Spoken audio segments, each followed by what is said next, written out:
Kasih Pak ya.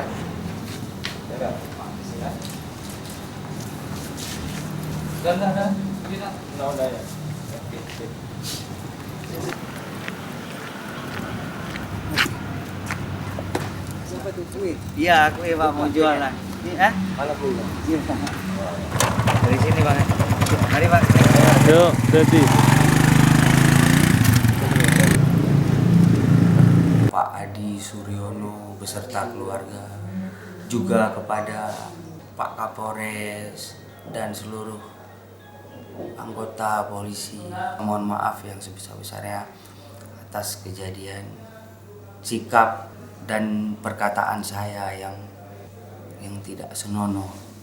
Saya tidak bermaksud menghina dan melecehkan institusi Polri. Saya sangat menghargainya.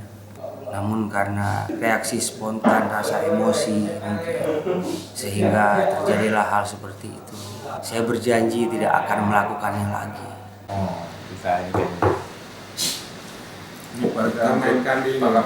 Dari hasil gelar perkara kita sudah mengantongi 2 alat bukti, bahkan sudah lebih. Kita sudah ada saksi, kemudian dari saksi ahli juga sudah ada, kemudian videonya juga sudah ada, termasuk netizen pun kita periksa, baik netizen yang mungkin dari Polri atau dari masyarakat. Bagi kita dari hasil gelar perkara sudah cukup alat bukti, tentu kita tingkatkan ke penyidikan.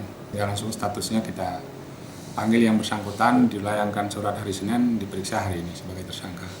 Tentunya seseorang yang sudah minta maaf, kita minta maaf sama Tuhan aja, Tuhan memaafkan. Apalagi kita sesama manusia.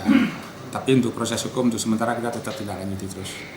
Karena yang bersangkutan bukan hanya menghina polisi secara pribadi, tetapi sudah menyangkut institusi. Institusi ini kan besar. Ini untuk pelajaran kepada yang lain, kita harapkan hal ini bisa disaksikan oleh masyarakat banyak.